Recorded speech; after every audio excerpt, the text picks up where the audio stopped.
Assalamu alaikum. This is Zara Khan, roll number BP1650257. And the topic I'm going to present is myocardial infarction, and I'll be focusing on the use of nitroglycerin in the management of acute myocardial infarction. Let's have a quick overview of myocardial infarction first. It is a diseased condition which is caused by reduced blood flow in a coronary artery due to arteriosclerosis and occlusion of an artery by an embolus or thrombus which is supplying the blood to the heart. The heart attack is the irreversible damage of myocardial tissue caused by prolonged ischemia and hypoxia. Now, if we look upon the types of myocardial infarction, we have anterior or septal wall myocardial infarction due to obstruction of left anterior descending artery. The second one is posterior or lateral wall myocardial infarction due to obstruction of circumflex artery. Lastly, the inferior wall myocardial infarction due to obstruction of right coronary artery. Now, the symptoms. The signs and symptoms which occur most commonly in myocardial infarction includes the pressure, tightness, pain, or a squeezing or aching sensation in the chest or arms that may spread to the neck, jaw, or back. Others include nausea, indigestion, heartburn, or abdominal pain, shortness of breath, cold sweat, fatigue, and also the lightheadedness or sudden dizziness. Myocardial infarction has many risk factors including age. The risk of heart attack increase as you age. Others include the use of tobacco, high blood pressure, high blood cholesterol or triglyceride levels, obesity, diabetes. It also tends to run in family history. The lack of physical activity also contributes to the uh, myocardial infarction. And yes, the metabolic syndromes such as diabetes also increase the risk of myocardial infarction. The management of myocardial infarction includes both pharmacological and non-pharmacological interventions. And if we look upon the non-pharmacological interventions, we have the lifestyle modifications of the patients, the smoking cessation, he should avoid alcohol intake, diet and nutrition, and also there should be salt restriction in his diet. The pharmacological interventions include thrombolytic agents, anticoagulants, antiplatelet agents, antihypertensive agents, lipid-lowering drugs, and vasodilators. As our main focus is upon the use of nitroglycerin in the management of myocardial infarction, let's go through some of its basics first. Now, it is a first-line treatment for angina pectoris and acute myocardial infarction. It achieves its benefit by giving rise to nitric oxide, which causes vasodilation and increases blood flow to the myocardium. I have also included the mechanism of action because in order to better understand in the vasodilation, how the vasodilation is occurring, it forms free radical nitric oxide, which activates guanylate cyclase, resulting in an increase of cyclic GMP in smooth muscles and other tissues. These events leads to dephosphorylation of myosin light chains, which regulates the contraction in smooth muscles and results in vasodilation. Specifically, if we see upon the use of why we are using nitroglycerin in the management of myocardial infarction is as it lowers the left ventricular filling pressure, also the systemic vascular resistance, thereby reducing the myocardial oxygen consumption and myocardial ischemia.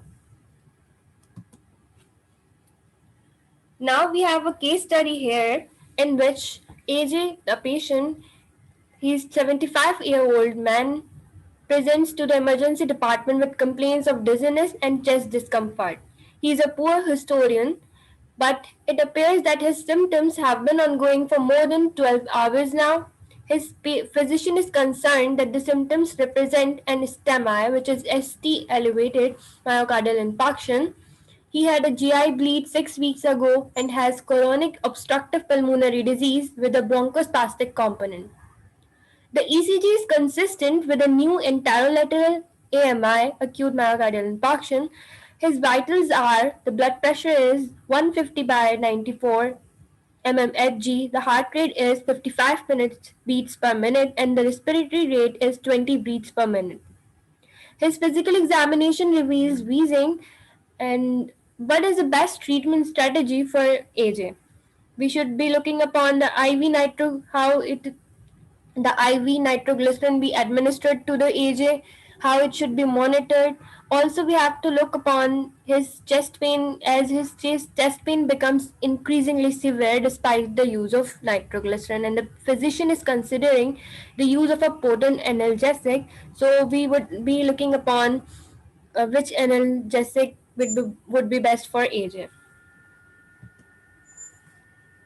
Now, the subjectives of our case studies are the chief complaints dizziness and chest discomfort for more than 12 hours now. His age is 75 years and the history is GI bleeding 6 weeks ago and has chronic obstructive pulmonary disease with a bronchospastic component.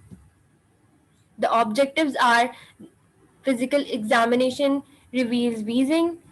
Vital signs includes the blood pressure is 150 by 94 mmHg, heart rate is 55 beats per minute, and the respiratory rate is 20 beats per minute.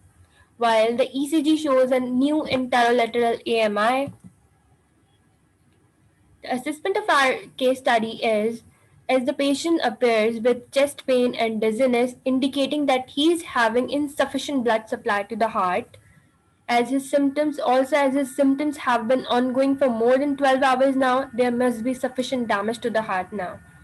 Elevated blood pressure, declining heart rate, and respiratory rate showing severe distress, and his consistent ECG with interlateral acute myocardial infarction represent an ST elevated myocardial infarction.